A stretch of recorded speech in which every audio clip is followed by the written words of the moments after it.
সুনিধি চৌহানের সাথে ঘটল খুবই অপ্রীতিকর ঘটনা, সাথে সাথে জবাবও দিলেন সুনিধি। এদিকে র্যাম্পে হেঁটে সবার চোখ ধা দিয়ে দিলেন আকাঙ্ক্ষা, করিশ্মা আর শিল্পা শেট্টি। ফাইনালি থাকছে কপিল শর্মা শো নিয়ে জানা গেল শকিং একটা নিউজ। কিন্তু কি নিউজ জানাচ্ছি গসিপসে।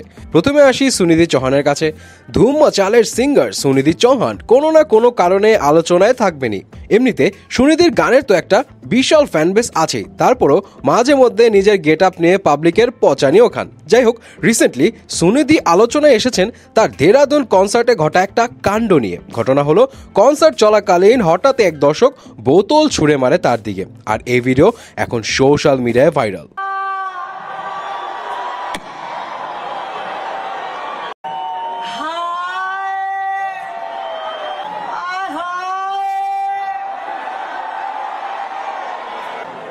बॉटल्स फेंकने से क्या होगा ये बताओ, है ना?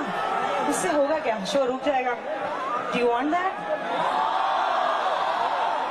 বাবারে বাবা, একদম লাইভ কনসার্টে ঠান্ডা মাথায় কড়া একটা ছাড়ি মেরে দিলেন সুনিধি। তবে এই ভিডিও দেখে নেটিজনরাও সবাই সুনিধির পক্ষই নিচ্ছে। তবে কেউ কেউ সুনিধিকে একটু পচিয়ে দিয়ে এও বলছে যে সুনিধির আয় হায় বন্ধ করার জন্যই নাকি বোতল ছুঁড়ে মেরেছেন ওই দর্শক। হায়রে নেটিজন, পচানে না দিলে মনে হয় তাদের পেটের ভাত হজম হয় না। যাই হোক, এদিকে আবার বিগ বসের আকাঙ্ক্ষা পুরী তো পুরাই নজর কেড়ে নিল তার গ্ল্যামার দিয়ে। আকাঙ্ক্ষা পুরীর ওয়েল মেইনটেনেড বডি আর অ্যাপস দেখে নেটিজনেরা পুরাই অবাক, অনেকে খুব প্রশংসা করছে। তবে কেউ কেউ এমনও বলছে যে আকাঙ্ক্ষার শাড়ি পরা নাকি খুব আজব হয়েছে, শাড়ির নাকি পুরাই ইজ্জত মেরে দিয়েছেন। কি জানি ভাই, আপনাদের কাছে কি মনে হয়? অন্যদিকে আবার বোম্বে টাইমস ফ্যাশন উইকের র্যাম্পে হেঁটেছেন শিল্পা শেট্টিও। শিল্পাকে দেখে চোখ ধাঁধিয়ে গেছে সবার। শিল্পা পরেছে আশার ডিজাইন করা একটা শাড়ি। এই গোল্ডেন শাড়ির দাম প্রায় 3.5 লাখ রুপি।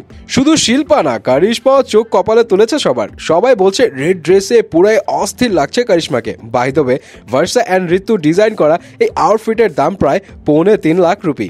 এদিকে আবার the great Indian Kapil show নিয়ে জানা গেল শকিং একটা নিউজ। এটা তো সবারই জানা যে কপিলের কমেডি শো এখন নেটফ্লিক্সে অন এয়ার হয়, কিন্তু হঠাৎ করেই কপিল শর্মা শো এর অর্চনা ইনস্টাতে লেখেন সিজন ওয়ার্প, আর এটা দেখে সবাই বুঝে ফেলে যে কপিলের নেটফ্লিক্সের শো এর কথাই বলছেন অর্চনা। কিন্তু হঠাৎ করে এভাবে বন্ধ হয়ে যাওয়া কপিল শর্মা শো এর ফ্যান্সরা অনেকেই শকড হয়। পরে অর্চনা এক ইন্টারভিউতে নিশ্চিত করেন যে আসলে the great Indian Kapil show এর ফার্স্ট সিজন শেষ হয়েছে।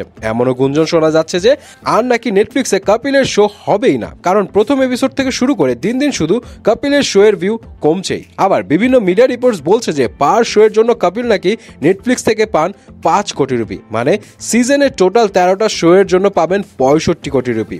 তাছাড়া আগে সেলিব্রিটিরা নিজেদের ফিল্মের প্রমোশনের জন্য কিংবা এমনিতে কোনো পেমেন্ট ছাড়াও চলে আসতো কপিলের শোতে, কিন্তু নেটফ্লিক্সে যাওয়ার পর ওইসব সেলিব্রিটিরাও নাকি চার্জ করা শুরু করেছে হিউজ পরিমাণ টাকা। একদিকে তো নেই ভিউ, আরেকদিকে এত টাকা খরচ। তাই শোনা যাচ্ছে নেটফ্লিক্স নাকি আপাতত কপিলের শো বন্ধ করে দিচ্ছে। তবে এগুলো কিন্তু পুরাই গুঞ্জন। কপিল অথবা তার টিমের কেউ কিন্তু এই বিষয়ে এখনো মুখ খোলেনি। যাই হোক, দেখা যাক শেষ পর্যন্ত কি হয়। সো গাইস, এতে ছিল বলিউডের লেটেস্ট কিছু গসিপসের আপডেট, এবং এগুলো জেনে আপনি কি ভাবছেন জানাবেন কিন্তু।